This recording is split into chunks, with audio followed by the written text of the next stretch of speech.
2007 में मैं भी एक अंधकार में जीवन को व्यतीत करने वाला मनुष्य था। मैं भी बिना नशे के जीवन को व्यतीत नहीं करता था। मैं भी एक भांग पीने वाला या शराब पीकर नाली में पड़े रहने वाला एक मनुष्य था। मेरा भी जीवन एक अंधकार में था और बहुत ही बेकार जीवन। और यदि आज मैं अपने उस जीवन को याद करता हूं तो कई बार मुझे अपने जीवन को लेकर घृणा आती है। मुझे अपने पुराने जीवन को देखकर कई बार मुझे नफरत होती है।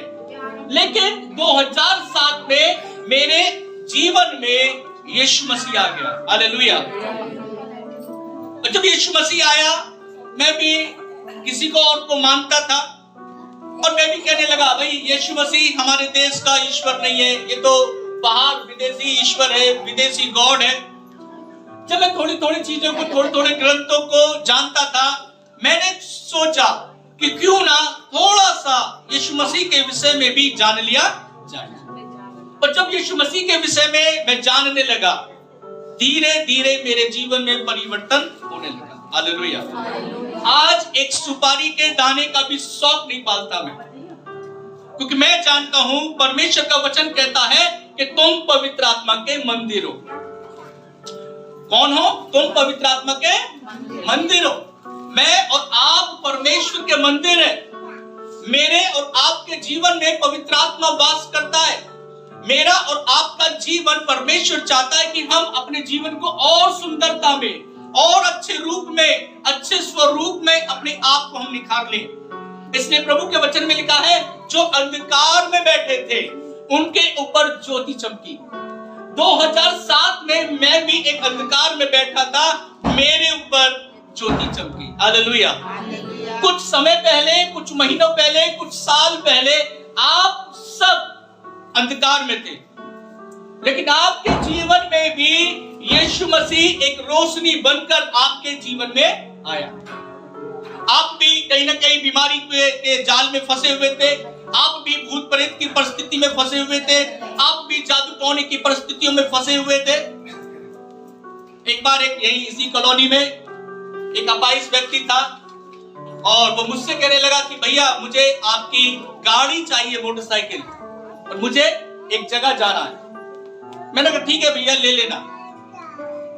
और जब मैं उसके साथ बैठकर बातचीत करने लगा कि आपको मेरी मोटरसाइकिल चाहिए क्यों, सब कुछ ठीक है, वो कहने लगा भैया मेरे जीवन में, मेरे शरीर में टोने हो गए। क्या हो गए हैं?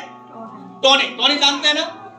मैं जब उससे बातचीत करता था, मैं यीशु मसीह की बात करता था, मैंने उससे कहा यदि आप यीशु मसीह पर विश्वास करते हैं, हालेलुया, यदि आप यीशु मसीह पर विश्वास करते हैं, आप थोड़ा सा पानी अपने घर में लेकर आइए। उस पानी पर प्रार्थना करके जब उस मनुष्य को दिया, और मैंने कहा कल आप चेक कर लेना, आपके जीवन में कोई भी टोना नहीं होगा। हालेलुया। और ऐसा हुआ।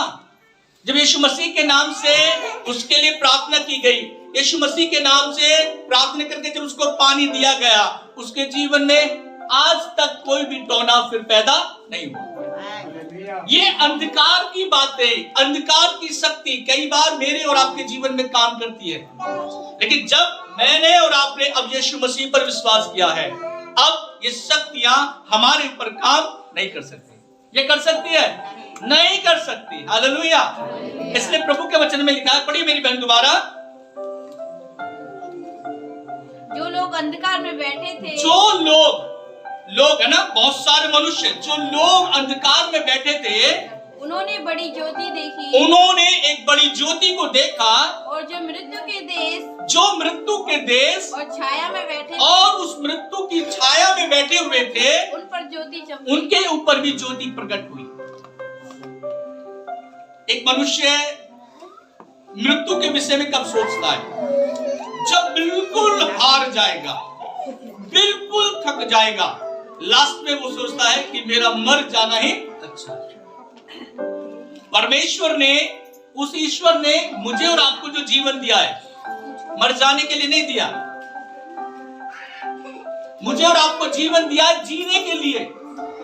मुझे और आपको जीवन दिया है कि हम अपने इस उम्र में अपने सृजनहार परमेश्वर को जान लें। आज यदि देखा जाता है, मनुष्य की उम्र ज्यादा नहीं है, 35 साल, 40 साल, खींचकर 50 साल, उससे पहले ही काइटाइफिस।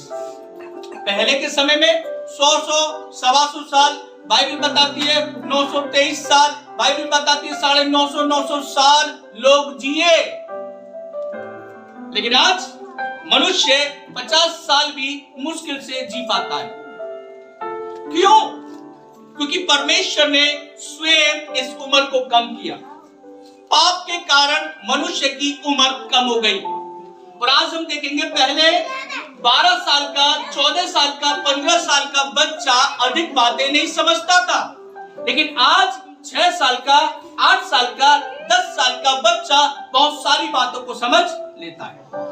क्यों? क्योंकि अब परमेश्वर ये चाहता है कि जो मनुष्य की सीमा, मनुष्य की उम्र जो निर्धारित की गई है वो है 70 साल, और अधिक खींच कर वो 80 साल जी सकता है अपने शक्ति के अनुसार, खाए पिए के अनुसार वो 80 साल भी जा सकता है।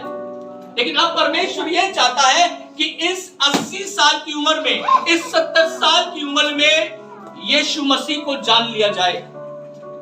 2023 साल पहले यीशु मसीह का आना इस संसार